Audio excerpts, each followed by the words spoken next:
allons incliner nos têtes en prière et demander à ce que le Seigneur nous parle en ce moment.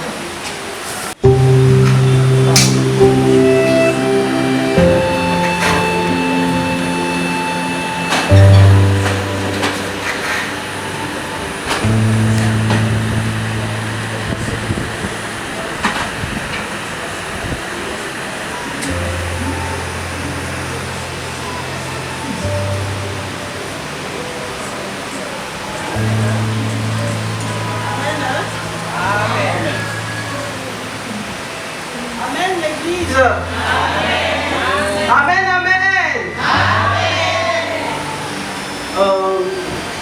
Bonjour l'Église. Nous bénissons le Seigneur pour cette opportunité qui nous est donnée pour pouvoir parler de sa part. Nous remercions le pasteur et le conseil paroissial pour toute la semaine qu'ils ont donné aux mamans. Nous avons commencé depuis le mardi dans les poules, mercredi, jeudi, vendredi c'était ici et aujourd'hui nous allons chuter. Amen. Le thème de ce mois ou de cette semaine, c'est femme de foi, de valeur. Amen. Rien qu'à voir le thème, on peut croire que, en parlant de la femme, on s'adresse exclusivement aux mamans et aux jeunes filles. Mais laissez-moi vous dire que l'Église est considérée comme l'épouse du Christ. Elle ne peut être épouse qu'une femme. Amen. C'est pourquoi Paul a pu dire aux Corinthiens que je vous ai tous fiancés à un seul homme. Amen. L'Église est l'épouse, l'Église est la fiancée. Amen. Alors, si nous comprenons que le thème ici ne concerne pas seulement les mamans, nous pouvons le dire autrement. Nous pouvons dire Église de foi, Église de valeur. Nous pouvons dire chrétien de foi, chrétien de valeur. Amen. Voilà, nous allons lire un texte dans la Bible. Nous prenons le livre de 1 Roi, chapitre 17, versets 8 à 24. Nous lisons. Alors, la parole de l'Éternel lui fut adressée en ces mots. Lève-toi, va à Sarepta, qui appartient à Sidon, et demeure là. Voici, j'y ai ordonné à une femme veuve de te nourrir. Il se leva et il alla à Sarepta. Comme il arrivait à l'entrée de la ville, voici, il y avait là une femme veuve qui ramassait du bois. Il l'appela et dit, va me chercher, je te prie, un peu d'eau dans un vase, afin que je boive. Et elle alla en chercher. Il l'appela de nouveau et dit, apporte-moi, je te prie, un morceau de pain dans ta main. Et elle répondit, l'Éternel ton Dieu est vivant. Je n'ai rien de cuit, je n'ai qu'une poignée de farine dans un pot et un peu d'huile dans une cruche.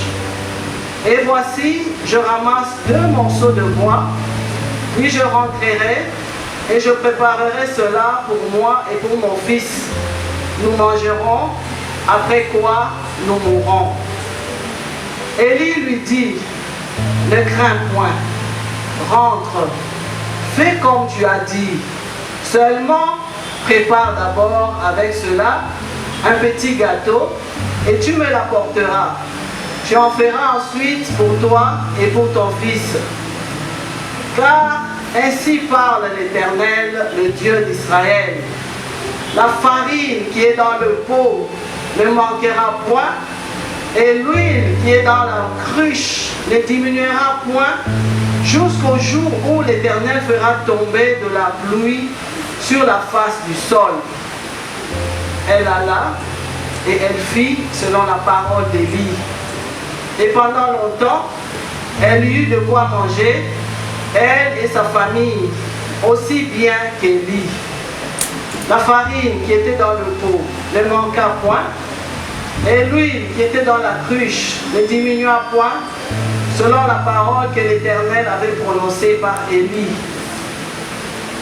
Après ces choses, le fils de la femme, maîtresse de la maison, devint malade. Et sa maladie fut si violente qu'il ne resta plus en lui de respiration. Cette femme dit alors à Élie, « Qu'y a-t-il entre moi et toi, homme de Dieu?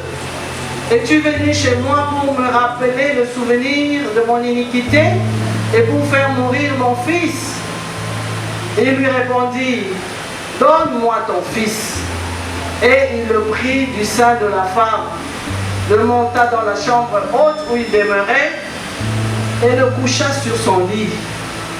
Puis il invoqua l'Éternel et dit, « Éternel mon Dieu, est-ce que tu affligerais au point de faire mourir son fils, même cette veuve chez qui j'ai été reçu comme un hôte? » Et il s'étendit 3 fois sur l'enfant, invoqua l'Éternel et dit, « Éternel mon Dieu, je t'en prie, que l'âme de cet enfant revienne au-dedans de lui. » L'Éternel écouta la voix d'Élie, et l'âme de l'enfant revint au-dedans de lui, et il fut rendu à la vie.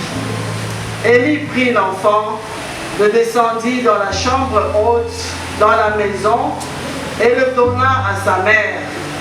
Élie dit, « Vois, ton fils est vivant. » Et la femme dit à Élie, « Je reconnais maintenant que tu es un homme de Dieu et que la parole de l'Éternel dans ta bouche est vérité. Amen. » Bien-aimés dans le Seigneur, cette histoire est pleine d'exemples de foi. Élie, homme de Dieu, venait de prier Dieu pour qu'il ferme les cieux, afin qu'il n'y ait plus de pluie pendant 3 ans. Et Élie, avec la foi qu'il avait, il est allé dire au roi qu'il n'y aura plus de pluie dans cette ville, sinon à ma parole. Et à cause de cela, le roi le recherchait. On le cherchait pour le mettre de nourrir. Et Élie va obéir, il va se rendre à Sarepta. Quand il arrive à Sarepta, Sarepta c'est une ville qui se trouve à Sidon. J'ose croire que c'est à beaucoup de kilomètres que Dieu dit. Amen. Croire en l'évidence, en la certitude que ce que Dieu a dit, c'est pour moi et ça peut arriver dans ma vie. Amen. Alors, je disais que la foi, c'est d'abord une affaire personnelle avec Dieu. Cette femme, cette veuve, à qui Dieu a ordonné de nourrir Élie, je me suis dit, si cette veuve était allée se confier peut-être à une voisine pour dire, voici ce que Dieu m'a dit, qu'il va envoyer son serviteur ici et je vais le nourrir, est-ce que cette voisine-là allait encourager cette femme-là à obéir à Dieu? Non. On allait lui faire voir le contexte du moment. Est-ce que tu ne vois pas qu'il y a la famine? Est-ce que tu ne vois pas que l'eau est devenue difficile à trouver? Est-ce que tu ne vois pas que la nourriture est devenue difficile? Mais pourquoi tu veux t'engager dans cette histoire? Mais cette femme, elle a pris ça pour elle. Pour elle, bien aimer la parole de Dieu, c'est pour nous. C'est d'abord pour toi personnellement. Pour toi. Dieu, quand il a dit à Abraham d'aller sacrifier Isaac, Dieu a dit à Abraham, donne-moi ton fils, ton unique, Isaac. Abraham ne s'est même pas confié à Sarah. Amen. Amen. Abraham n'a pas échangé avec Sarah sur la question. Imaginons qu'Abraham l'ait dit à Sarah. Qu'est-ce que Sarah allait dire? Comme il appelait mon Seigneur, il va dire, mon Seigneur, tu as commencé une folie. C'est l'unique fils que nous avons et tu veux le confier à Dieu. Ça ne va pas. La foi, c'est comme une folie, bien-aimé. Amen. Abraham a cru en la parole de Dieu. Bien que Dieu a dit, tu ne tueras point, mais c'est Dieu qui lui a demandé de lui offrir Isaac. Ça paraissait contradictoire avec la volonté de Dieu, mais Abraham était convaincu que c'est Dieu qui le lui a demandé. Et Abraham est parti, sans dire à Sarah, sans même se mettre en peine de Sarah. Il ne s'est même pas dit qu'est-ce qui arriverait si Sarah apprenait que j'ai sacrifié Isaac. Mais pour Abraham, ce qui était important, c'était de faire la volonté de Dieu. C'était obéir à Dieu. Amen. Bien-aimés, ce qui doit nous préoccuper dans notre vie, c'est obéir à Dieu, faire la volonté de Dieu. Amen. C'est ça même l'exemple de foi. C'est quand nous faisons la volonté de Dieu que la gloire de Dieu se manifeste dans notre vie, que le miracle arrive dans notre vie, que Dieu fait des prodiges dans notre vie. Et faire la volonté de Dieu, ça t'engage toi personnellement. Faire la volonté de Dieu, ça doit te préoccuper. Veiller sur ta foi. Amen. Nous avons dit que le thème, c'est le sous-thème, pardon, c'est l'œuvre de la foi dans la vie d'un chrétien.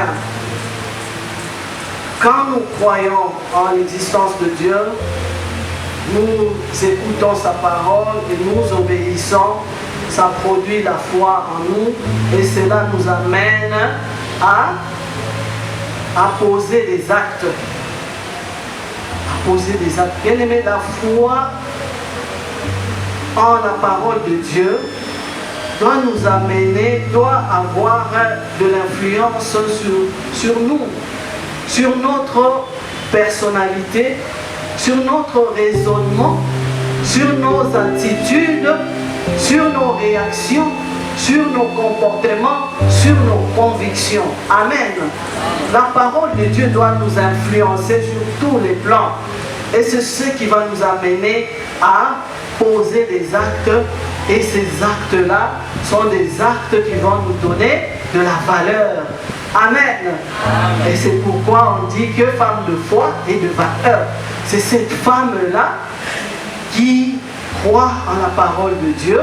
C'est cette femme-là, cette église-là, ou ce chrétien-là, qui croit fermement en la parole de Dieu, qui la met en pratique et qui est transformée et qui produit des fruits dignes d'une personne qui a été exposée à la parole de Dieu. Amen.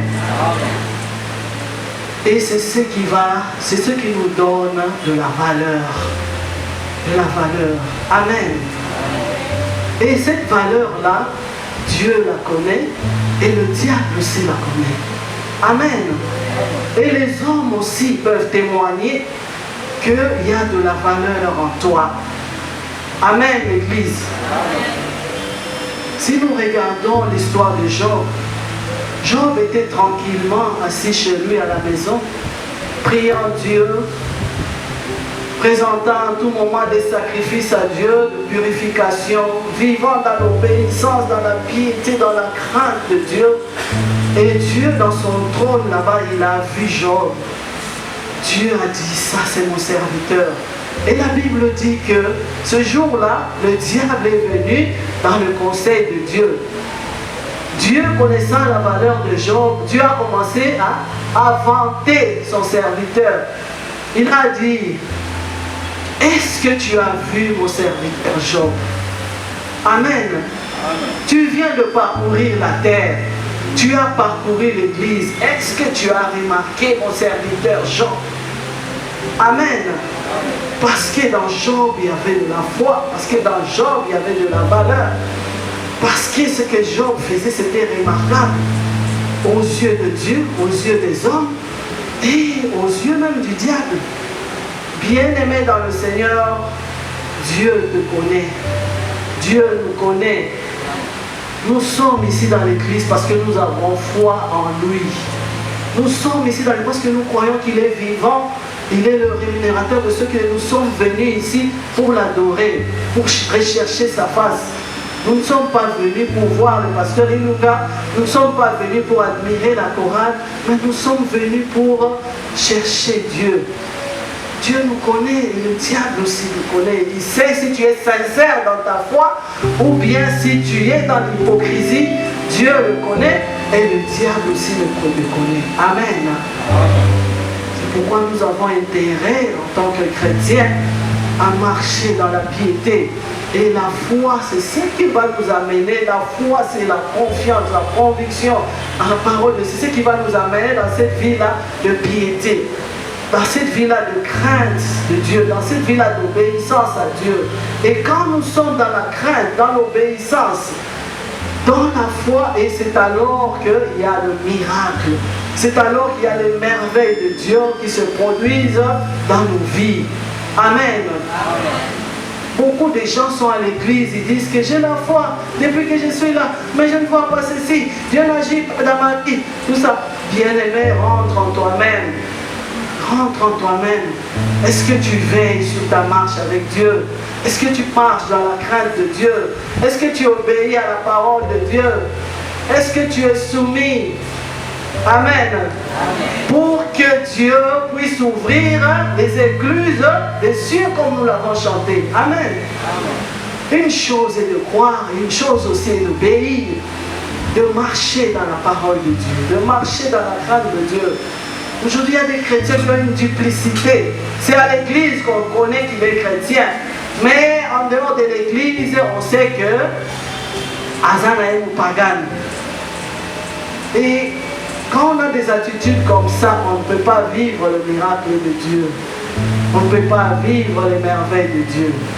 Amen. Et la foi d'une personne peut être bénéfique pour plusieurs, pour toute une communauté.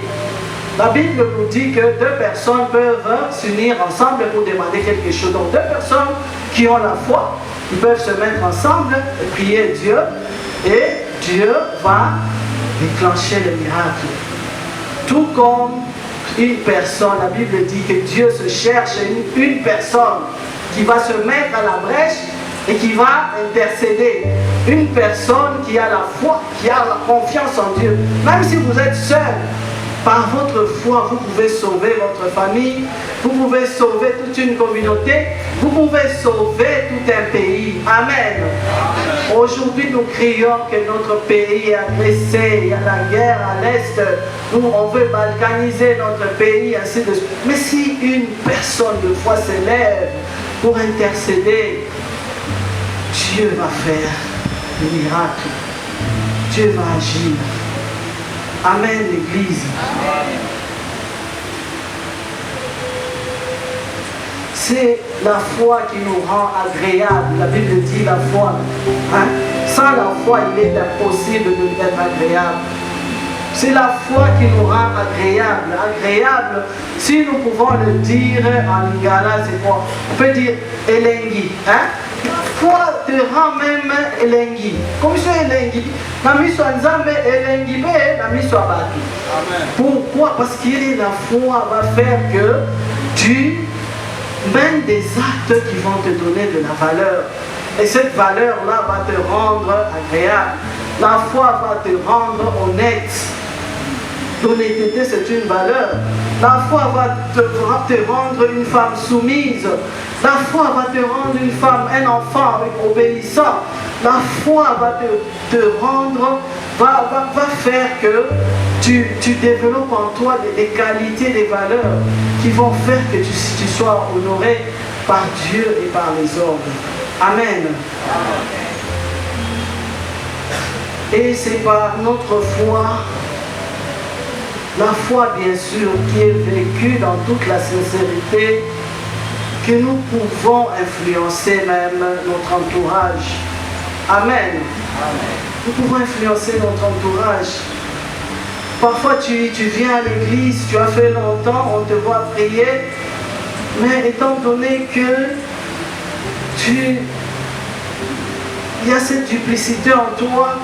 Ton entourage ne voit pas la gloire de Dieu en toi. On ne voit pas ce qui a changé en toi. On ne voit pas ce qui peut les attirer vers ton Dieu. On ne le voit pas. Et à ce moment-là, tu deviens une occasion de chute pour ton entourage. Et nous connaissons ce que Dieu dit pour ceux qui sont les occasions de chute. Jésus a dit, si une personne est une occasion de chute, c'est mieux qu'on attache à son cou et un gros truc et qu'on le jette même à la mer. Nous ne devons pas être des occasions de chute. Au contraire, nous devons être des personnes qui attirent les autres par notre foi. Chez toi, on dit, vraiment, en tout cas, parce qu'on ne voit pas. On ne voit pas les œuvres de Dieu en toi. La foi et les œuvres sont liées, bien-aimés. On peut lire le texte de Jacques. On peut nous balancer le texte de Jacques. Jacques dit,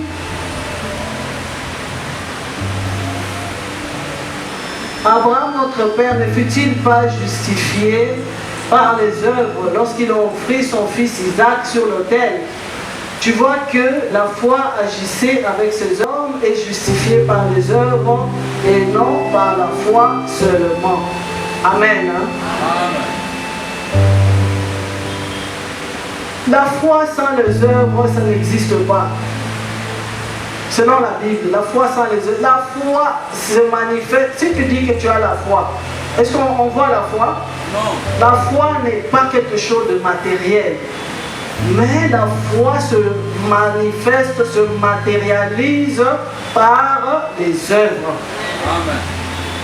Si nous disons que nous avons la foi, nous avons cru en Jésus, nous sommes les enfants de Dieu, nous croyons en toutes les promesses de Dieu, ça doit se matérialiser par les œuvres, par nos attitudes, nos comportements, devant les épreuves, devant les difficultés, comment nous réagissons.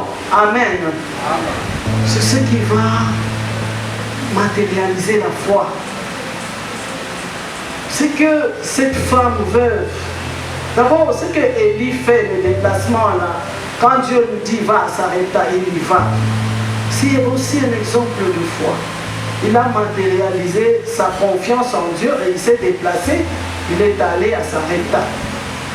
Et cette veuve qui a cru en ce que Dieu lui a dit, de nourrir le serviteur de Dieu. Quand le serviteur de Dieu l'a approché, elle s'est laissée approcher. Quand on lui a demandé, elle a donné.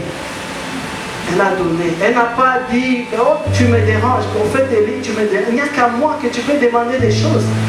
Non. Elle a obéi et ça s'est matérialisé par les œuvres. Bien aimé, si nous avons la foi, ça doit se manifester par notre comportement, nos attitudes, nos réactions même, nos décisions doivent être influencées par notre foi. Amen. On doit voir que cette décision-là, elle tire son fondement de la parole de Dieu. La parole de Dieu. Parfois même l'entourage, si les gens savent que tu aimes le Seigneur, tu es attaché à Dieu, on peut faire même, parfois même il y a des petites provocations qu'on peut te faire pour juste seulement voir comment tu vas réagir afin de voir ta foi par ces œuvres, par la réaction que toi tu vas manifester. Amen. Amen. Bien-aimés dans le Seigneur, si nous avons la foi en Dieu, nous aurons des attitudes et des comportements que le monde peut-être ne va pas comprendre, que le monde va prendre pour la folie. Pour la folie. Ce que cette veuve a fait pour son entourage, c'était de la folie. Même aujourd'hui, c'est de la folie. Les choses de Dieu, parfois on ne sait pas les comprendre. La foi, c'est ce qui dépasse l'entendement humain. le raisonnement humain. C'est ça. C'est ça. Si nous arrivons à faire des choses qui dépassent l'entendement humain, à ce moment-là, nous avons la foi. Jésus a dit, si votre foi ne dépasse pas celle des scribes et des pharisiens, si toi tu dis bonjour seulement à ceux qui te disent bonjour, en quoi est-ce que tu es différent des autres? Vous comprenez? Donc la foi doit nous amener à avoir des attitudes que le monde ne comprend pas. Que le monde, que le raisonnement humain ne peut laisser passer. Amen. Hein? Amen. C'est ça la foi. C'est ça la foi. Tout le monde dit que les pays ici, on doit les vendre, mais toi, dans ta foi, tu dis Dieu va agir en faveur de ce pays. Et les gens s'étonnent, on dit, et comment on dit, quand on a un gouvernement, tu sais que Dieu nous avons dit, c'est une folie. Amen. Hein? Amen. C'est une folie. C'est vraiment opposé à ce que le monde, le contexte du moment. La foi nous amène à voir autrement que ce que le contexte du moment nous présente. C'est ça la foi, bien-aimé. La femme sunamite, elle portait le cadavre de son bébé, de son enfant dans les mains. Mais quand on lui a dit, qu'est-ce qui se passe, madame? Elle a dit quoi? Elle a dit que tout va bien. Parce qu'elle voyait différemment que ce que le contexte du moment lui présentait à cause de la foi qu'elle avait dans la parole de Dieu. Amen, l'Église. Est-ce que tu peux voir aussi différemment que ce que ta famille propose? Devant les problèmes, les difficultés que vous avez, on dit, on doit aller voir les Mbikoudi, on doit aller voir telle personne pour qu'ils puissent intervenir. Est-ce que tu peux leur dire, arrêtez d'abord, moi j'ai un Dieu qui est vivant, venez d'abord, on va invoquer ce Dieu-là, parce que lui il dit dans sa parole, car lorsque vous m'invoquez, je répondrai. Nous allons invoquer l'Éternel et attendre la réponse de Dieu. Est-ce que tu peux avoir cette foi-là qui amène tout le monde à obéir à ton Dieu, à fléchir devant ton Dieu? Amen. Bien-aimé dans le Seigneur, si David n'avait pas cette foi-là, Goliath allait continuer à marcher sur le peuple d'Israël. Amen. Amen. David a dit que moi je veux me battre. Moi je veux me battre avec lui. Saül commence par lui donner son armure. Il pensait que la force de David viendrait de cette armure-là. Mais non, David avait la foi en Dieu. David connaissait le Dieu qu'il a invoqué. Il connaissait ce que Dieu faisait avec lui quand il était là-bas en train de défendre le troupeau contre le lion. Et il a cru que le Dieu qu'il a amené à défendre le troupeau va aussi agir afin que Goliath ne puisse plus marcher sur le peuple d'Israël.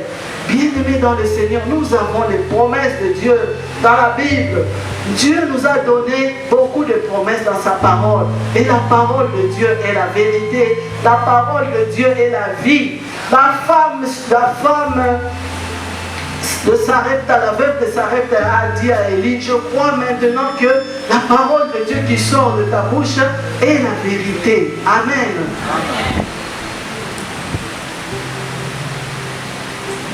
Bien-aimés dans le Seigneur, la foi en Dieu ne nous épargne pas des difficultés.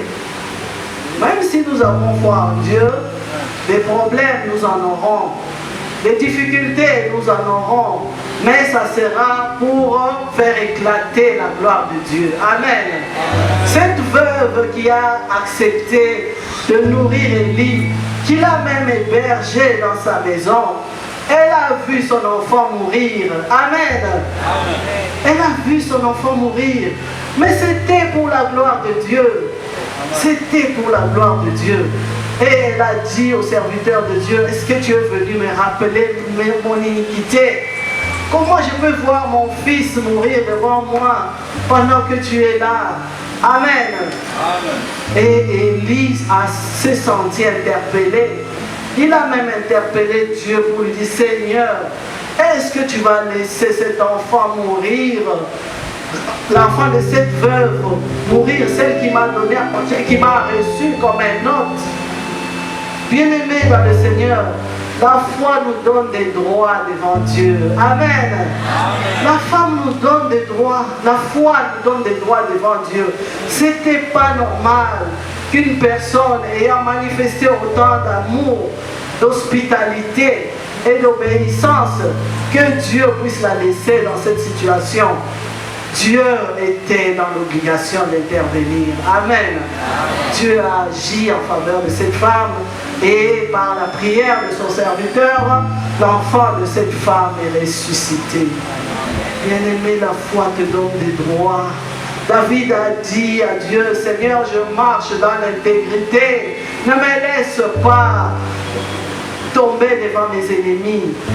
La foi nous donne des droits. La foi qui est accompagnée de l'obéissance. La foi dans toute sa quintessence nous donne des droits devant Dieu. Dieu, il est juste. Il est juste. On nous a dit qu'il est le rémunérateur de ceux qui le cherchent. Cherche Dieu, il va te rémunérer. Amen. La Bible dit qu'on chante une chanson qui est Yesu aza mofuti malam.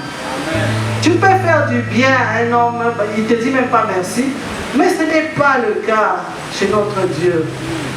Il récompense toujours ceux qui ont confiance en lui, ceux qui espèrent en lui, ceux qui mettent en œuvre leur foi. Dieu va les récompenser. Bien-aimés dans le Seigneur,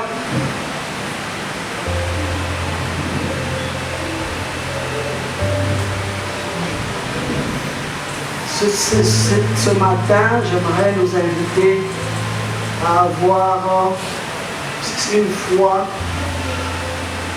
qui fait éclater la gloire de Dieu. Cette foi-là, c'est la foi-là qui est comprise comme la confiance que nous avons en Dieu, la confiance que nous avons en la parole de Dieu. À travers ta foi, tu peux faire une évangélisation. Tu peux évangéliser par ta foi. Seulement par l'attitude, par le comportement que tu as eu vis-à-vis d'une situation et ça influence ton entourage. Les gens disent Amen. Amen.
cœur.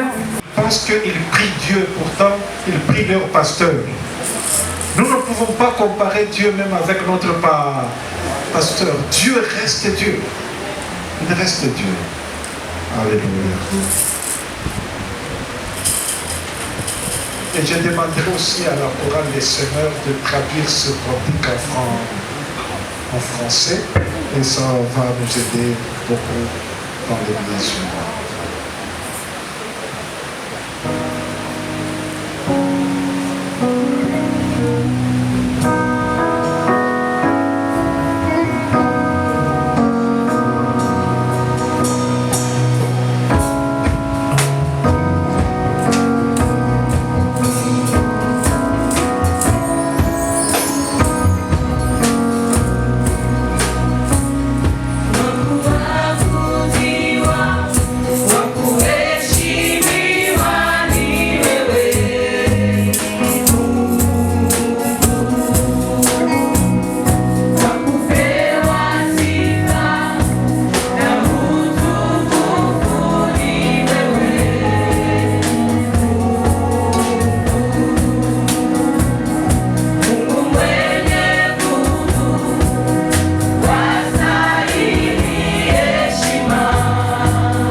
ensemble, on va prier ensemble, on va louer Dieu, on va confesser qu'il est le seul.